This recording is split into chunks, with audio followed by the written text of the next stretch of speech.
What makes the achievement of emotional sobriety so difficult is the habits we have, the patterns we have in our behavior, the habitual ways that we've come to think about things. We have to really become aware of those things in order to challenge them, because the consciousness that has created a lot of the problems in our life cannot solve it, cannot change things. So what happens is the first step is waking up.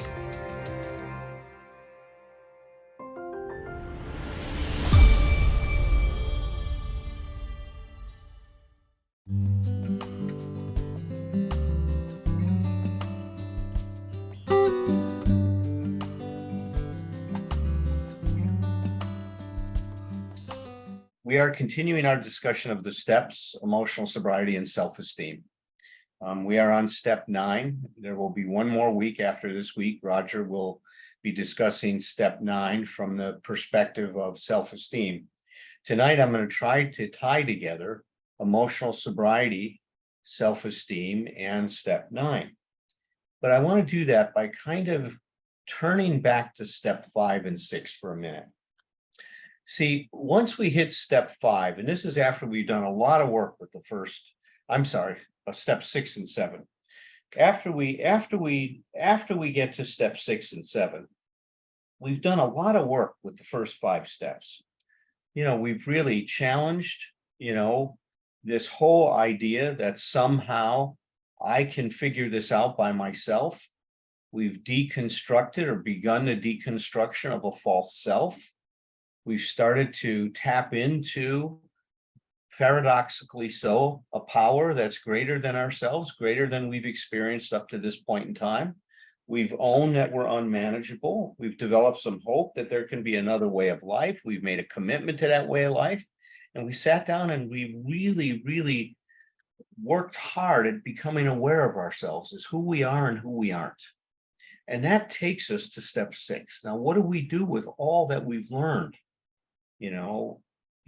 This work that we've done on ourselves to get to know ourselves, to challenge some of our beliefs, challenge some of our ideas about how life is supposed to be. Well, this is to me, just the incredible brilliance of the program. Now we shift to developing the best possible attitudes that we can develop in our life. And all the steps from step 6 onwards have to do with developing the best possible attitude. In steps 6 and 7, we are developing the best possible attitude towards our shortcomings. Now, typically, a shortcoming is thought of or is defined as a fault or failure to meet a certain standard in our character. Well, I find that to be inaccurate in terms of what our purpose is here. We don't want to think of ourselves as failing to meet a certain criteria. That means that we aren't what we're supposed to be. And I don't buy that in any way. We are who we are, and we are all trying to do the best that we can do in our life. So the best possible attitudes are towards our shortcomings is first not to think of ourselves as failing or not living up to some standard. That's once again replacing or putting back that tyranny of the shoulds in our life that just creates a bad feeling for ourselves, that fills us with shame. But I think it's more important to think of our shortcomings as a result of making the best possible adaptation to the circumstances we were facing in our childhood. Someone called them character defaults rather than character defects. We are defaulting to a pattern, to a habit, to a adaptation that we developed very, very early on in life. My mentor, Dr. Kempler, referred to this as the psychological adaptation syndrome, PAS. The psychological adaptation syndrome, which means that we will cope with an issue and find a response to that issue to ensure our wholeness. And in doing so, we will make whatever compromises or fragmentations to ourself in that process that are necessary to ensure our existence. So this is not a result of not living up to a standard that we're supposed to live up to. Is the way that Dr. Kempler used to say it to me, is we all come to our rotten behavior legitimately. It's the result of the best that we could do with the input we had from our family, from our culture, from the dynamics that were going on in the situation, the resources that were available to us. And it is never enough. Our adaptations will always result in a compromise. They will always result in the development of a false self as our way out. So that's the first thing.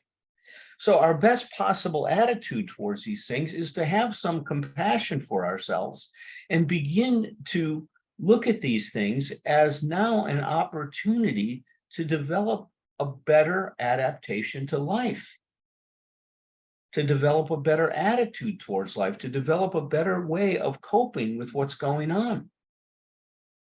I say all the time, the problem is never the problem, it's how we cope with it. And if all I've got in my toolbox is a screwdriver, then everything has to be a screw. You know, if I have a lot of different possible tools in my toolbox, then I'm able to cope with life in a better way. But we end up leaving life with one or two tools at best in our toolbox. That's what Maslow used to say. If all we got is a hammer, then everything has to be a nail if we're going to be able to deal with it. But what happens if it's not? Well, that's our dilemma. And that's what emotional sobriety is all about. It's learning to develop the best possible way of responding to whatever challenges that life is setting before us. So that's the first thing, right? Is to understand that we've made these adaptations and that they are incomplete, that they leave. The way I think about it is that these adaptations create certain holes in our behavior. Holes, and I say holes as H-O-L-E-S, like a hole in our vision. We can't see certain things. If our adaptation was a result of having to blind ourselves and not see, if our adaptation had to do with shutting off our hearing, then we don't hear certain things. If our adaptation had to do with now cutting off our feelings so we could cope, then we won't feel certain things. So when we talk about recovery, we're actually talking about recovering these parts of ourselves that we've disowned during that psychological adaptation syndrome. So that's what we're doing in step 6 and 7, right? Really aiming at the best possible attitude towards these adaptations that we've made in life, and now working with them from a position of being on our side. Now, remember, we've said over and over again that self-esteem is an utter refusal to have an adversarial relationship with ourselves. We cannot improve and grow along these lines if we're judging ourselves and putting ourselves down. Acceptance of who we are and what we're about and some compassion is a prerequisite for change. So that's what we've done in step 6 and 7, have a different way of looking at the issues that are causing us trouble in life. Not judging ourselves from it, but understanding it, understanding the functions that they serve, and now getting on with learning new possibilities. You know, starting to fill in these holes that were created by our adaptation. So steps 8 and 9 come along, and they're following that same trend. Developing the best possible attitude, but now it's the best possible attitude instead of being towards ourselves and our problems, but towards our relationship with others. That's what the essence of this is. So first off, in terms of the best possible attitude, is to be, through our honesty, our courageousness, our self-reflection, we identify where we have harmed others, where we were wrong. We take stock of ourselves. You see, Virginia Satir said a great thing. When I'm having a trouble in a relationship, I draw a big circle and I put myself in the middle of it. And I ask myself, what part of what am I doing that's causing this trouble? What are the expectations I have of this other person? What are my fantasies about what's going on? What are my thoughts? And how much does my lack of faith in my ability to grow and cope have to do with my response to the situation I'm in? How much does my rigidity have to do with it? Ernie Larson says the same thing. My lots in life, especially in my relationship, change a lot when I first take stock in myself rather than looking at what the other person is doing. That's the essence. That's what we're doing here. And we're doing that in step number 8. Secondly, we take what we've learned, and this is so important, and it's true throughout the steps. Our change is not just a cognitive thing. It has to be integrated into action. It has to be an experience. And we take what we've learned in terms of how we've harmed others, and now we get into action. What's the action we take? Is to amend our wrongs. What does amend mean? To put things right. That's what we're doing. It's not to say I'm sorry. It's to put things right, to make things better. That's what an amend is about. So this is about accountability. This is about taking responsibility. Now, how does all of this tie into emotional sobriety? Well, you've heard Herb and I and Tom and Roger define emotional sobriety as our emotional freedom. So what is the freedom? What are we becoming free from as we work this step? Well, we're becoming free from the false self that hates being wrong or hates making mistakes or failing. That feels like if you make a mistake, you're a mistake. That's what the false self tells you. It fills us with shame. We're getting free from these should demands, the tyranny of the shoulds, that I should have known better. I should be better. I should be different. I shouldn't have done these things. Well, all that does is turn into feeling bad about yourself, because then you beat yourself up with those shoulds. We're getting free from any of these ideas that start to diminish ourself. And a lot of these ideas that we've been talking about, these should demands and stuff like that, diminish ourselves. They create this self-hate that we've talked about. We're getting free from our programming, our conditioning, the trance that we've been in. We're waking up. We're also getting free from our trauma imperative. Now, what is the trauma imperative? The trauma imperative says that life must be different, and it must now reverse the experiences I had in the past to now help me get over the trauma I've had. So we make all of these demands on how things are supposed to be, how people are supposed to behave. And then that turns into, once again, stepping on the toes of others, and then they retaliate. We're also getting free from this pseudo self-esteem that I have to be a certain way or live up to a certain image to be okay. What we're starting to realize that to get to okay means being yourself, is being authentic, not being someone you're not. So what this is creating is a freedom to be, that we're now being encouraged to be our authentic self, to take responsibility, to embrace the fact that it's okay, that we're not perfect, that we've made mistakes, but we're not a mistake. It's okay to be who we are. We're accepting ourselves. It's a freedom to be accepting of our oneself. It's a freedom to be human. We're now embracing our humanity. It also creates a freedom to be of value, is to be of true value and learn how to really love and be loved with someone else. This is an incredible process. The steps are harnessing some incredible, powerful spiritual, psychological, and emotional forces. And if we work them to the best of our ability, we will continue to know a freedom that we have never known in our lives. That's the magic of the program. So let me invite my colleagues in and let them go ahead and share what they want to share with what I've opened the meeting with, and we'll see where it takes us tonight. Tom, good evening. Yo. It's always good to see you. Roger, good evening. Hello, Roger. Alan. Hello, Tom. And hello, And Herb. there's Hey, Herb. the four musketeers. We're back. Wait, Indeed, I don't have we anything to are. put it. I don't have anything to put in my nose. Right there we go.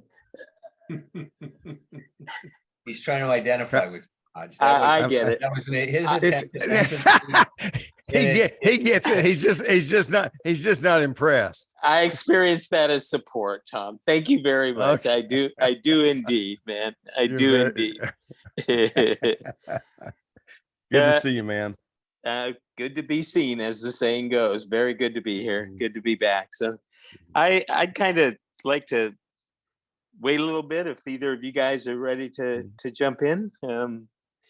So I what do you can go. I think? can go quickly here. I've done my bullet point thing here just because I found myself caught up more in making notes than thinking in terms of what my comments were going to be. But things that jumped out to me when Alan was talking. One of them is about really having the compassion to, which needs to be a constant for us in our recovery as much as we can, not just consistent, but constant. If we can make that with practice, is understanding that whatever choices we have made along the way, whatever choices we make at any time I like the way of, I don't know exactly I don't know how the universe works. And I'm not even sure how human beings work, but I like the idea that whatever we're doing, we're actually making the best choice that we perceive as possible for us, the best option available.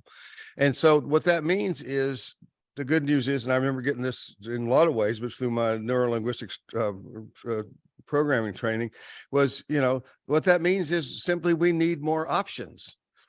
And so that's this process is basically and I think it's part of what the whole group process is about. We put our, many heads are better than one. And so I love the idea that what we're really doing is we're looking for different ways to do it. I love the reminder that amends, I don't think we can have this often enough. Amends is not apology. It is change. And one of the things that occurred to me that I don't think I'd thought about in these terms before tonight, but we make amends to one person at a time, most cases, when we're going through that process of actually doing amends.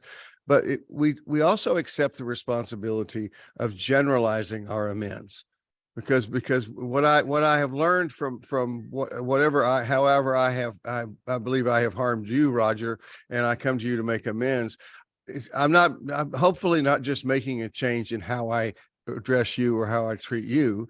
I hope I'm taking that into the rest of my life and to other people. I hope other people benefit, and that's what, the whole idea of living amends that is one of the terms I've liked a lot in AA, is the idea that I'll just give this one example. My first wife and I had a conversation about 5 years after we were divorced. We hadn't seen each other. We lived in a similar neighborhood, but we hadn't seen each other, by the grace of God, for that long. But we were at that place where we could talk, after the relationship. And it was like, it was raining in Kroger parking lot, and I got in her car and we had this conversation about our relationship. And we were both in new relationships at the time. She was with a guy named Mark, and I was with Dee Dee already. And one of the things that we really kind of recognized as we were talking and really celebrated was that the beneficiaries of each of our amends in our program were basically Mark and Dee Dee. The people who were, we weren't making, we had made amends to each other. We had said things to, we had basically acknowledged these things, but the people who really were the beneficiaries of what our changes were the people we were in a relationship with now. And it was just looking, and I don't think I got all that day, but looking back at that, I really cherished the idea that she and I could cherish that and celebrate that together. And so the point there being that, it's like,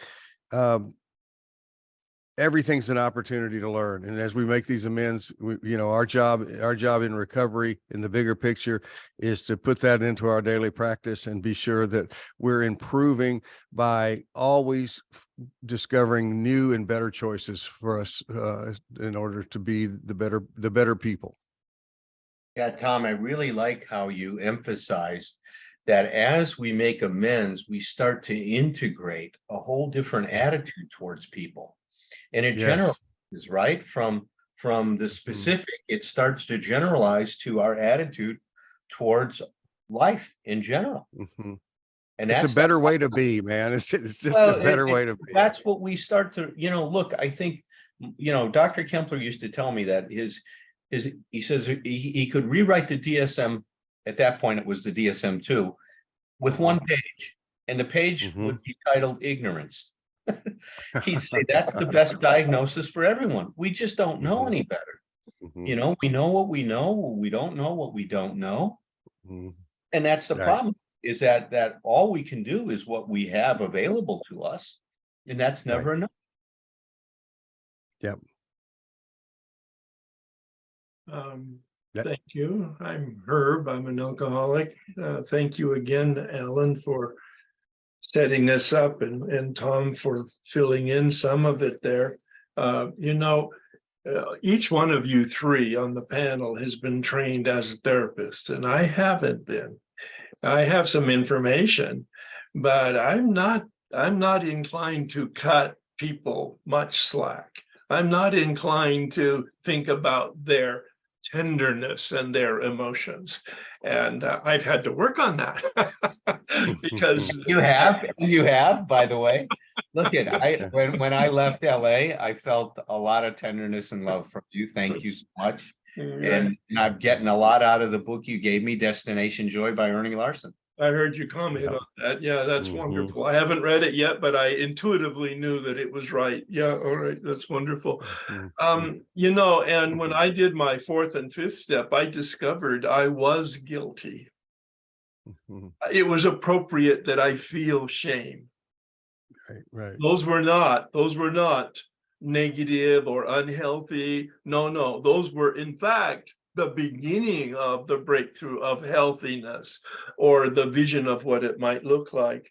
To accept responsibility. Yes, we're not perfect, but Herb was so imperfect. It was like nasty. It was just really nasty.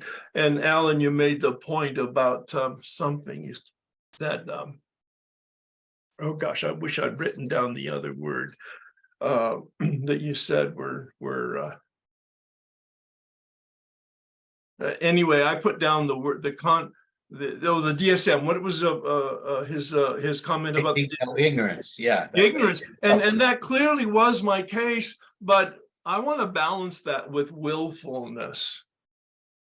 All right, because there was a conscious mischief going on that sure I didn't know that I didn't know, and I got that one, but there was I didn't want to get caught. I didn't want to be seen. There was an awareness that I was not living up to even my own standards, let alone society's and decent human behavior.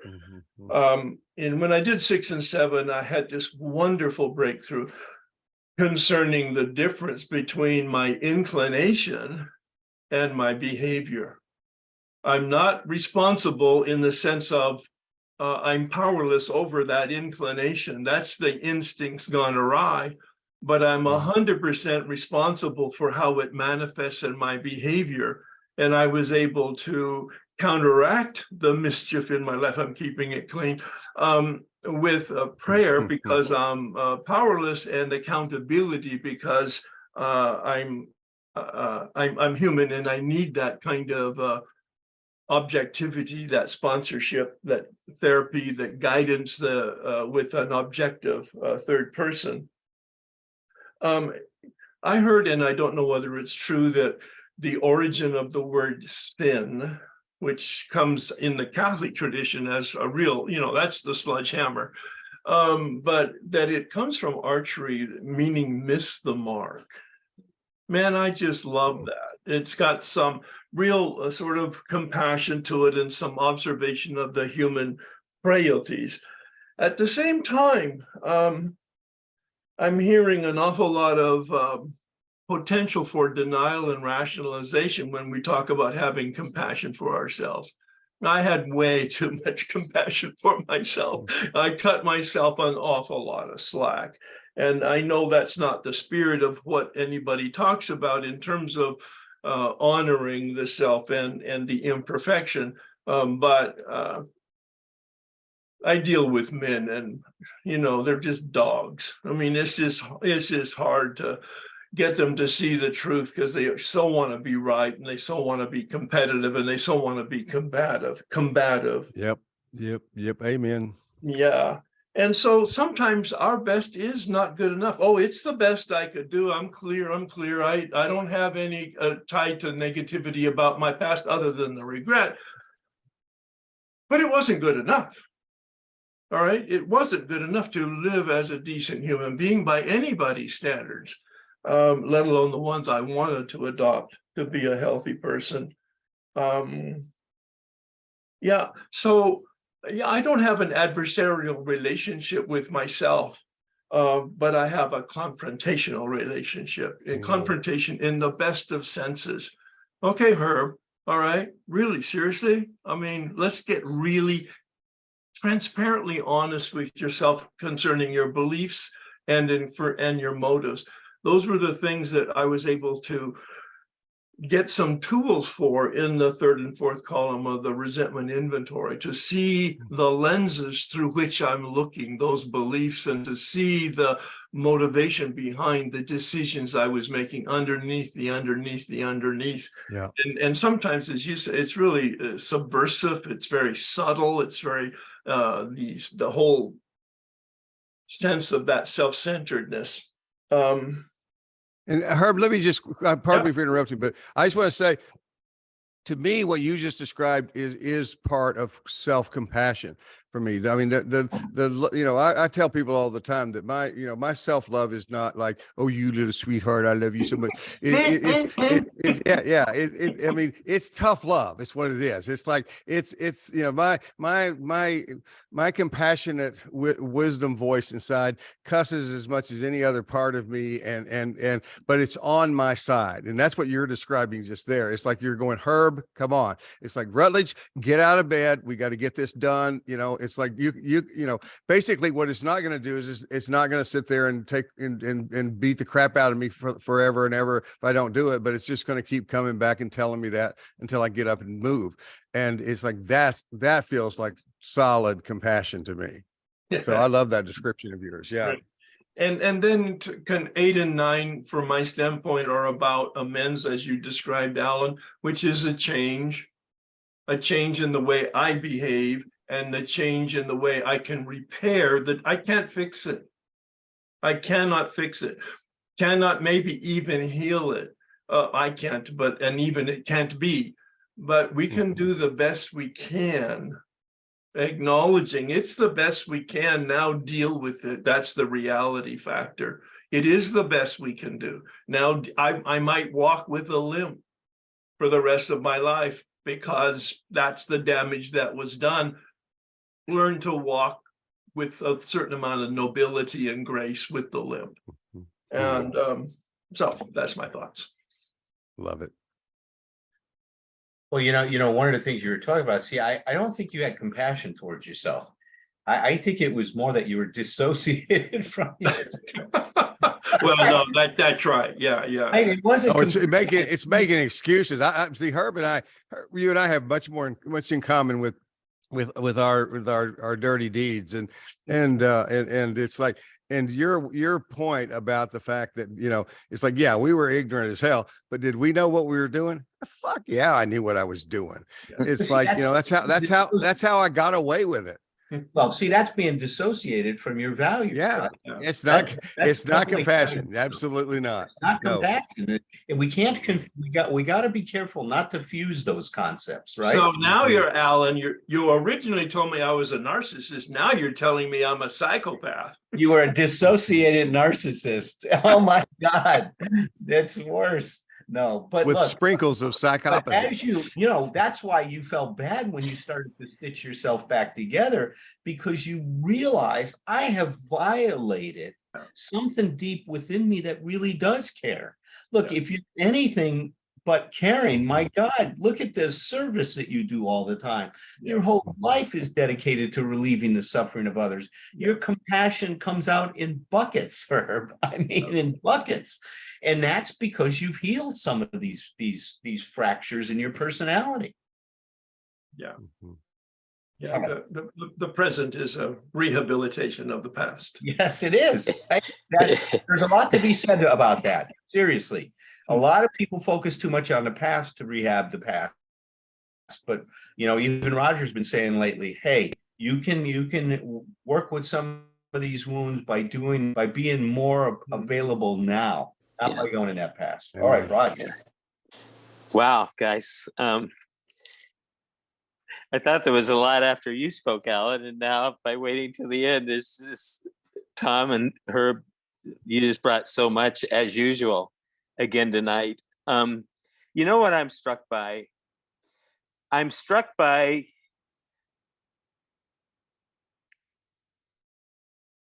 the futility of my to make something so complex as emotional sobriety, as making amends, as self-esteem, into a bunch of simple statements that we either accept as the truth or we ask others to accept as the truth.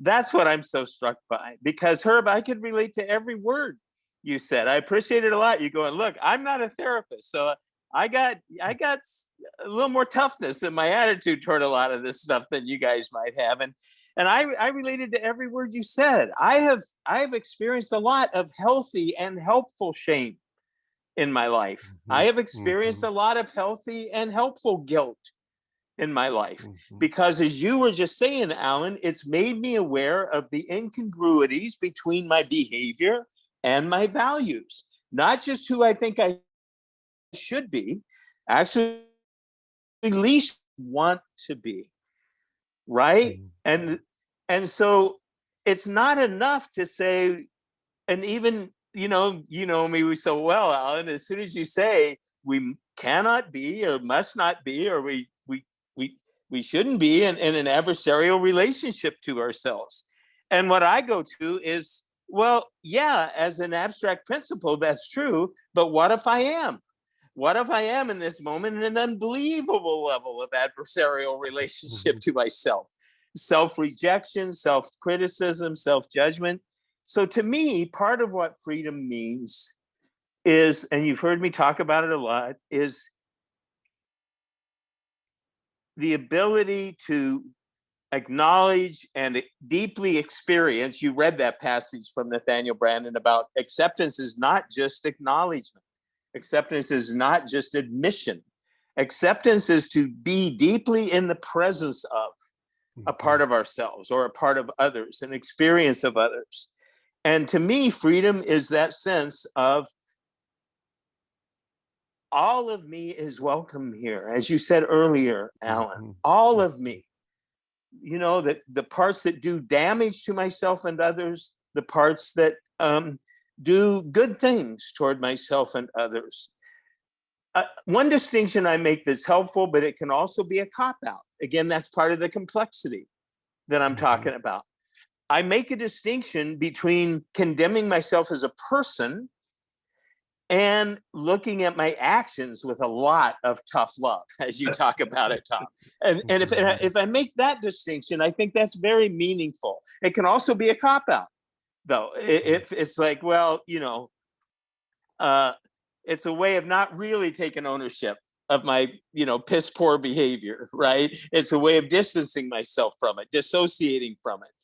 But I do think it's a lot easier for me to really take myself to task, which has benefited me countless times, whether I'm making amends to somebody I've harmed or in other ways in my life, to really be willing to take myself to task.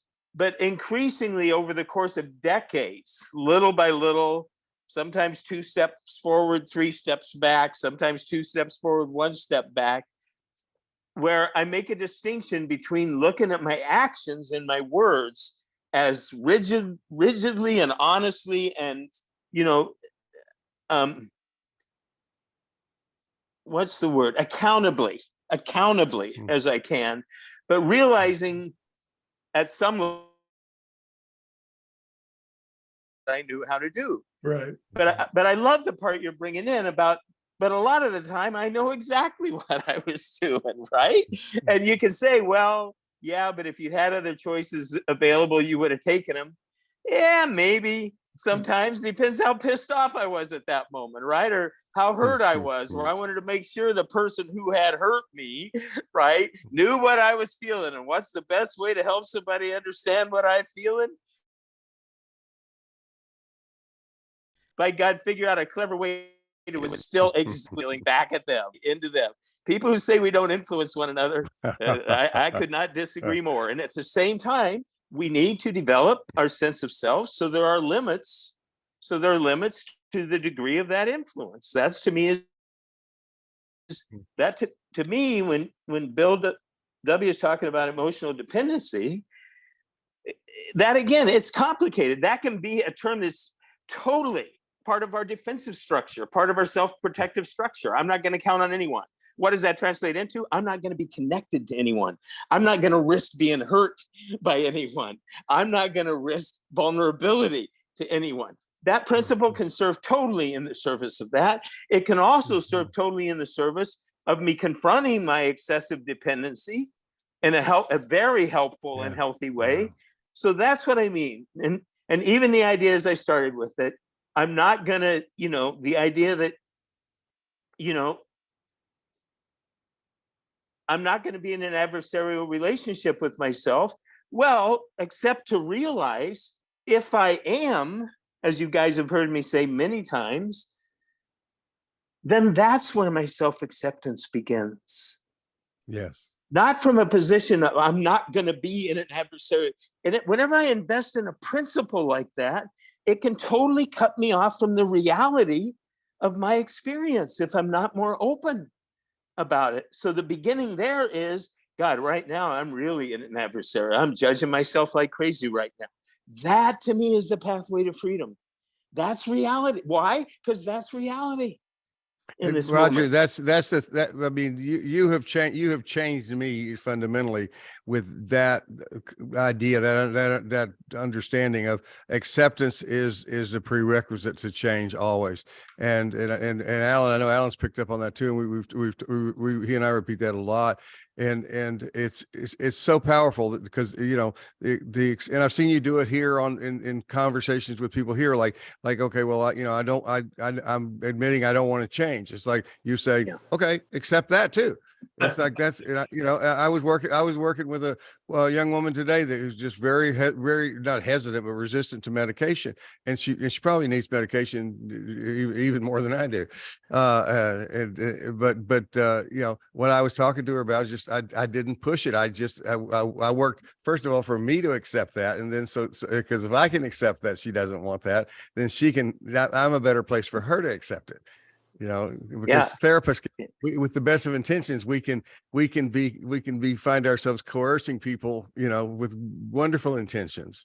Well, it's the same thing that dealing with a person who has some form of addiction and they are completely resistant to the thought that they might have an addiction. And I said, hold out as long as you can. Yeah, that's exactly what we're talking about, Herb. Exactly.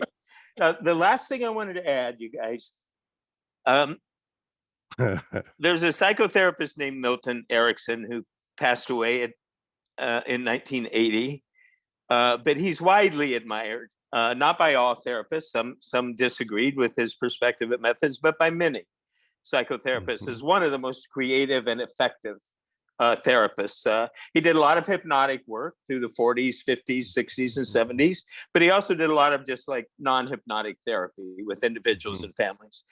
But one of the things he was into was utilizing our unconscious, and he saw the unconscious in very positive ways, very different than Freud with all the pain and darkness and id, right? Our instincts, our impulses. He saw the unconscious. It was that, but it was also a vast storehouse of knowledge regarding every experience that we've been through and everything we've ever learned in our lives, right? So he had a very different take on the unconscious, as he preferred to call it, rather than subconscious. But one of the things he would do with clients, because he was immensely creative, had very little interest in exploring the past with his and family history. He was into how can we bring the resources you have, including your anger about how you are today, to bear on helping you change, on helping create new choices. That's what you were talking about, Tom. And I'm really getting into that more and more, that I'll ask clients, okay, that's what you've been doing. Sit here with me and come up with 3 different things that you could do to try to solve that relationship dilemma. Not just 1, not just 2. Let's talk about so if your usual pattern is to withdraw and punish the person or just withdraw out of fear, come up with some alternatives to that. Could you start to name that? Could you talk about it out loud rather than enact it? Could you practice, just experiment with being aggressive instead of so withdrawn? Or it can be very practical, but it's a very interesting exercise to start to say, I've got this mind, why don't I start to employ it more in addition to everything else I bring to bear? Why don't I start to bring my creativity and intelligence to bear more on actually with a problem solving orientation toward my life? And that more behavioral, taking action emphasis is really speaking to me a lot in recent weeks. So I just wanted to support that piece of the message as well, about behavior and action, and really sitting down and thinking about, what could I try different? What could I do different? How could I make amends to this person in a way that's likely to be more effective? Really, really mend, right? Really repair.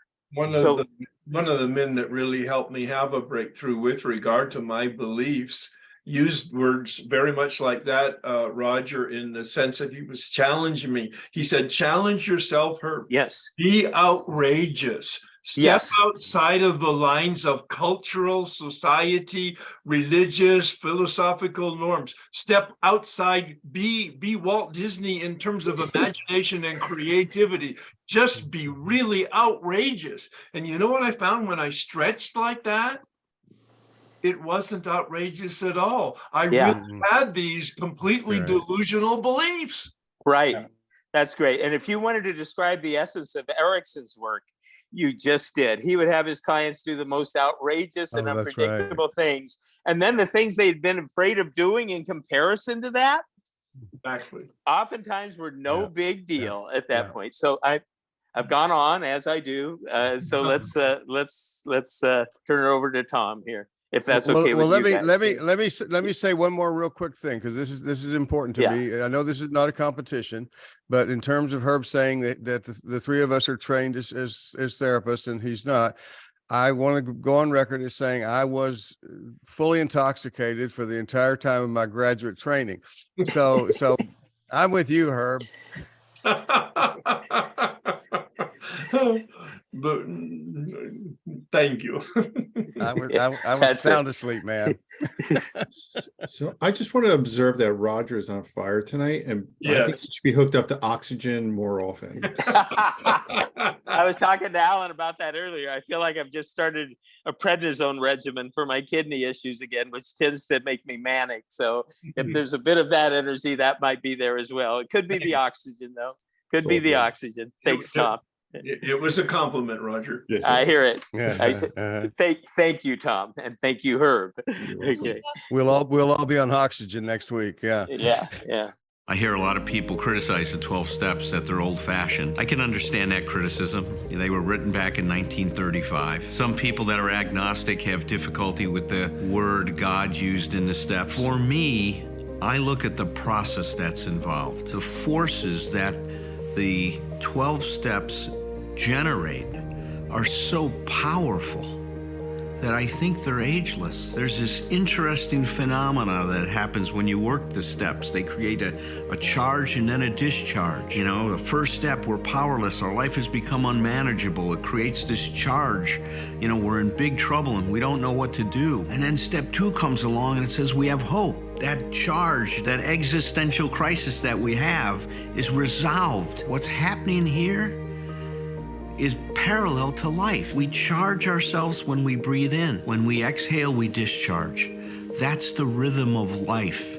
And the way I love to think about the 12 steps, it's helping us get connected to the rhythm of life so we can learn how to show up in a good way.